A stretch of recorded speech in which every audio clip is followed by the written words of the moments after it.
തമ്പലൈൻ കണ്ട പോലെ നമുക്കൊരു 3 ഇൻഗ്രീഡിയൻസ് വെച്ച് ഒരു പുഡിംഗ് ഉണ്ടാക്കാം. ഇതിനാവശ്യമായിട്ടുള്ളത് 1 ഗ്ലാസ് പാൽ, 1 ഗ്ലാസ് വെള്ളം, 3 കപ്പ് കൂവപ്പൊടി, 1/2 കപ്പ് പഞ്ചസാര.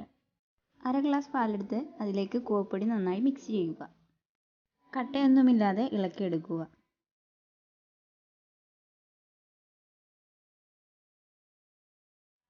ബാക്കിയുള്ള പാല് ഒരു പാത്രത്തിലേക്ക് ഒഴിക്കുക.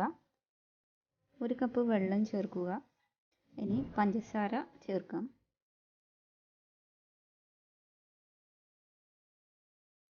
പഞ്ചസാര ചേർത്ത് നന്നായിട്ട് ഇളക്കുക. അതിനുശേഷം നമ്മൾ നേരത്തെ തയ്യാറാക്കി വെച്ചിട്ടുള്ള കൂവ പാൽ മിക്സ്ചർ ചേർക്കുക. ഇവയെല്ലാം ചേർത്ത് ഒന്നുകൂടെ നന്നായി ഇളക്കുക.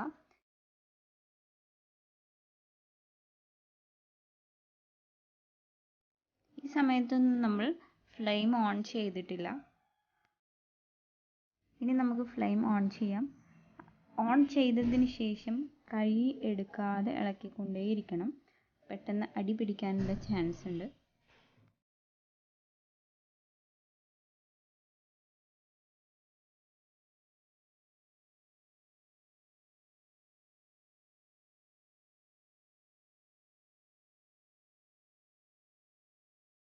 ഏകദേശം തിക്ക് കൺസിസ്റ്റൻസി ആകുമ്പോഴേക്ക് നമുക്ക് ഫ്ലെയിം ഓഫ് ചെയ്യാം.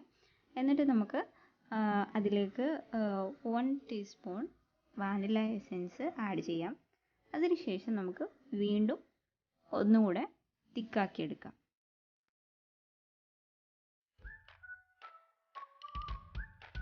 ഇപ്പോൾ നന്നായി കുറുകി വന്നിട്ടുണ്ട്. ഇനി നമുക്ക് ഇത് സെറ്റ് ചെയ്യേണ്ട പാത്രത്തിലേക്ക് മാറ്റാം. അപ്പം ഞാനിവിടെ 2 ബൗളിലേക്ക് മാറ്റുന്നുണ്ട്. 2 പാർട്ടാക്കി മാറ്റുന്നുണ്ട്. ടോട്ടൽ ഞാൻ 3 എണ്ണം ആക്കുന്നുണ്ട്.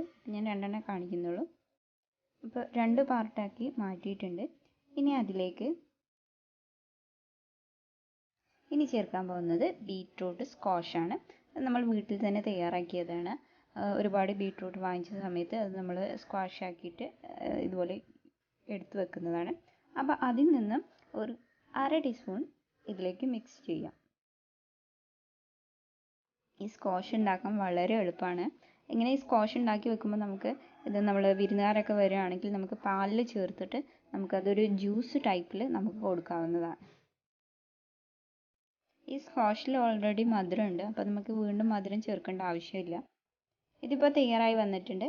ഇനി നമുക്ക് ഇത് കുറച്ചും കൂടെ ലൈറ്റ് കളറാക്കാൻ വേണ്ടിയിട്ട് കുറച്ചുകൂടെ ഞാൻ നേരത്തെ തയ്യാറാക്കി വെച്ചിട്ടുള്ള ആ ഒരു ബാറ്റർ ഇതിലേക്ക് ഒഴിച്ചു കൊടുക്കുന്നുണ്ട്. ഇത് റെഡി ആയിട്ടുണ്ട്. ഇനി ഇത് മാറ്റി വെക്കാം.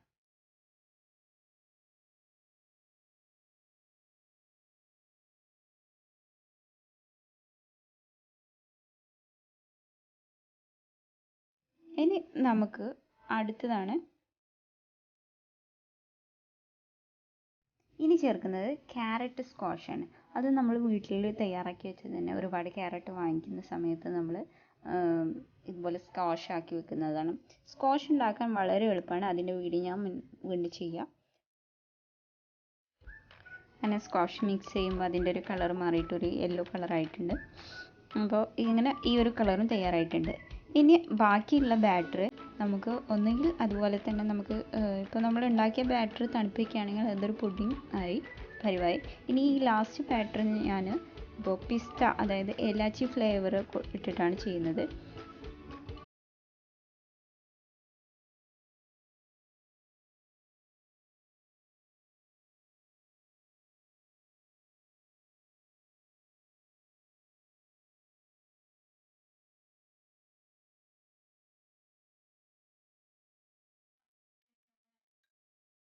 അങ്ങനെ ഗ്രീൻ കളർ പുഡിംഗ് റെഡി ആയിട്ടുണ്ട്.